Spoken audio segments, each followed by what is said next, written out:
Hello YouTube family, કેમ છો? મજામાં? તો આજે ફરીવાર હું આવી ગયો છું નવો બ્લોગ લઈને, અને આ બ્લોગ આખો અલગ જ હશે. તમે જે મારી બેક સાઈડ જોઈ રહ્યા છો તે છે ગોપનાથ મહાદેવ. અહીંયા તમે અચૂક આવી ગયા છો ગોપનાથ મહાદેવના દર્શન કરવા, પણ એની બાજુમાં એક કાન કાંકરી પણ છે.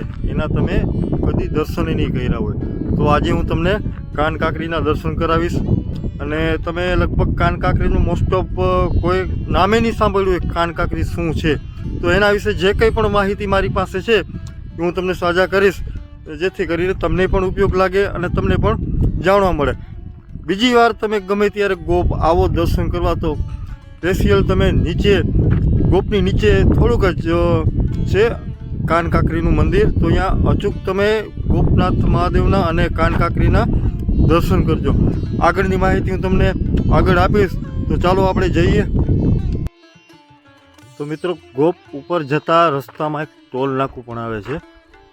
આ ટોલ નાકા ઉપર ગાડીના જે કંઈ આપણે ચાર્જ હોય ઉપર પાર્ક કરવાનું, તો એનું અહીંયા ચાર્જ પણ લેવામાં આવે છે. તો આ ભાઈ અહીંયા પૈસા વસૂલે છે, પહોંચ આપે છે. આપણે ગાડી અંદર પાર્કિંગ કરવાની હોય એના અલગ અલગ ટુ વ્હીલરના ભાવ હોય પણ અને ફોર વ્હીલરના પણ ભાવ હોય છે, અને ઉપર બે પણ ગાડી પાર્કિંગ રાખવાની વ્યવસ્થા છે. તો આપણે ટુ વ્હીલરના તમે કેટલા લ્યો છો? 20 રૂપિયા, અને ફોર વ્હીલરના 40 રૂપિયા. અને બીજું મિત્રો, આ જે કંઈ પૈસા અહીંયા આવે છે એ અહીંયા ગોપ મંદિર છે અહીંયા દઈ દેવામાં આવે છે. એ પૈસા બધાય રોડના કામમાં ઉપયોગ થાય છે. તો એવું ના માની લેવું કે આપણે 20 જ રૂપિયા આપવા છે. ભલે આપણે 20 રૂપિયાની પહોંચ આપે, પણ તમારે વધારે પણ આપવા હોય પૈસા, તો એની પણ તમને અલગથી પહોંચ આપી દેશે. તો જેથી કરીને તમારા 2-5 રૂપિયા આ રોડના કામમાં સહયોગ લાગે. ચા પાણી પ્રસાદી ચાલુ હોય. હા, બરાબર. ઉપર ચા પાણી પ્રસાદી જમવાનું બધું ચાલુ જ હોય છે. ઓકે, તો ઉપર મિત્રો ચા પાણી પ્રસાદી અને જમવાનું પણ ચાલુ હોય છે. ગમે ત્યારે તમે 24 કલાકમાં આવો તો આ સેવા ચાલુ જ રહે છે.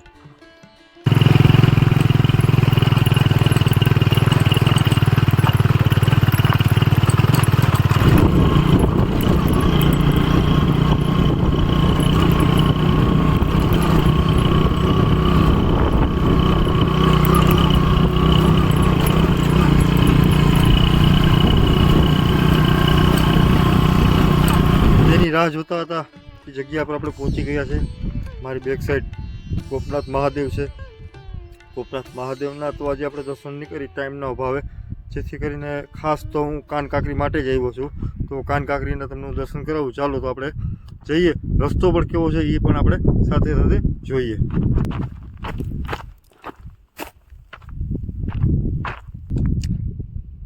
મિત્રો, તો રસ્તો પણ ખૂબ ખરાબ છે.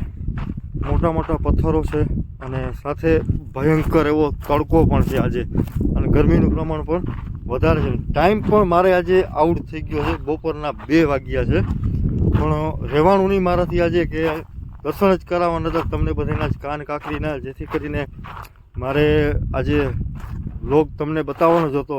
તે માટે કાન કાંકરીના દર્શન કરાવવા માટે તમને અહીંયા આવ્યો છું. તો આપ રસ્તો પણ જોઈ શકો છો કેવો છે.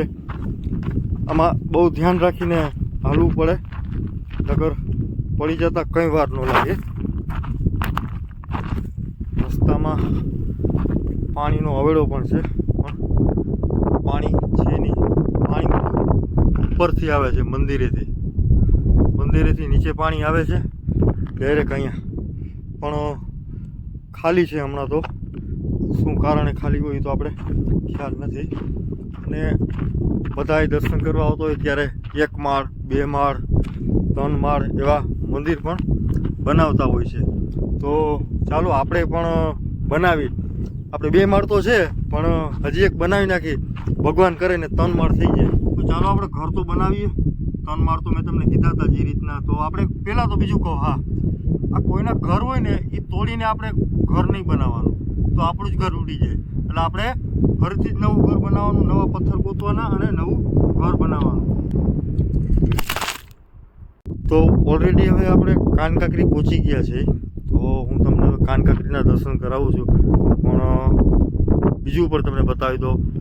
મારી બેક સાઈડ જોઉં તમે કેટલી બધી પવનચક્કી છે, દેખાય છે. આજુબાજુમાં અહીંયા એટલી બધી પવનચક્કી છે જે ચોમાસાના તમે દ્રશ્યો જોવો ને તમને ખૂબ આનંદ આવી જાય. અત્યારે તો ઉનાળો છે, તડકોય છે, પણ ચાલો આપણે દર્શન કરીએ કાનકાકરીના. મિત્રો, તો આ છે કાનકાકરીનું મંદિર. કહેવાય છે કે 5000 વર્ષ પહેલાં શ્રી કૃષ્ણ ભગવાને કાકરી મારીને એક રાક્ષસનું વધ કરેલ હતું. તો આજે કાકરી મારી હતી કૃષ્ણ ભગવાને જે રાક્ષસ ઉપર, તો એ આ કાકરી છે. અને કહેવામાં એવું પણ આવે છે કે આ કાકરી દર વર્ષે ચોખાના દાણા જેટલી વધે છે. અને કાકરીનું ઘણું બધું એવું બધું મહત્ત્વ પણ છે, પણ એ હું તમને આગળ કહીશ. અહીંયા મીઠું પણ ચડે છે. અહીંયા મીઠું પણ ચડે છે. આપ જોઈ શકો છો, આ મીઠું છે. અલગ અલગ માનતાઓ લઈને આવતા હોય ને અલગ અલગ વસ્તુ બધું ચડાવતા હોય. તો આ કાનકાકરીનું મહત્ત્વ છે કે મીઠું પણ ચડાવે છે લોકો. તો આ છે કાનકાકરી. કવડી વિશાળ છે. પથ્થર તો ન કહી શકીએ આપણે આને, ખરેખર તો આ એક ભગવાન જ કહેવાય. તો આપ જોઈ શકો છો કાનકાકરીને.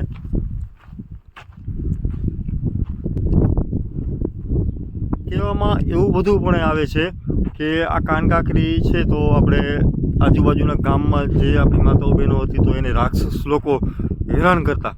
એટલે તે પછી ભગવાને પ્રાર્થના કરી અને શિવને પ્રસન્ન કર્યા, અને શિવને પ્રસન્ન કરી અને કૃષ્ણ ભગવાનને અરજી કરી. એટલે કૃષ્ણ ભગવાને કાકરીનો ઘા કર્યો અને રાક્ષસનું અહીંયા વધ કર્યું.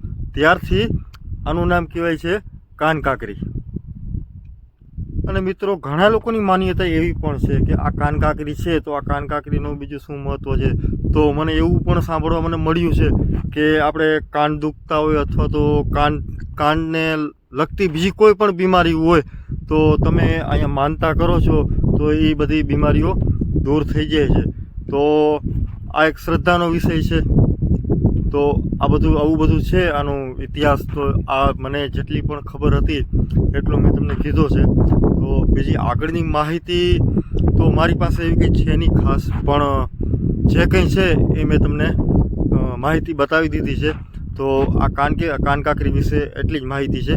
અને અચૂક તમે ગમે ત્યારે ગોપનાથ મહાદેવ દર્શન કરવા આવો તો ગોપનાથ આપણે ઉપરના ભાગમાં છે. આપ જોઈ શકો છો મારી બેક સાઈડ, અને કાનકાકરી અહીં નીચે છે. માત્ર ચાલીને તમે આવશો તો 2 જ મિનિટનો રસ્તો છે. તો અચૂક તમે કાનકાકરીના દર્શન તો કરજો જ. આ એક મને અંદરથી એવું થયું એટલે મેં આ કાનકાકરીનો વ્લોગ બનાવ્યો છે. કોઈને કાનકાકરીની ખબર પણ નહીં હોય કે ગોપની બાજુમાં કાનકાકરીનું પણ એક મંદિર છે. મિત્રો, ચોમાસામાં અહીંયા એટલું બધું વ્યૂ સારું હોય છે કે તમે કલ્પના બહાર કહી શકું તો કહેવાય એવી મજા આવે છે અહીં પિકનિક કરવાની. અને સાથે જો જમવાનું પણ લઈ આવ્યા હોય તો ઓર મજા આવે. તો આ એક એવી જગ્યા છે. તો બીજા નંબરમાં આજે જગ્યા કહેવાય છે આપણે ભાણવર, જામનગર અને ખંભાળિયા બેની ક્રોસમાં, અને બેને પણ સેમ જ થાય છે. ખંભાળિયાથી લગભગ 40 થી 45 કિલોમીટર થતું હશે.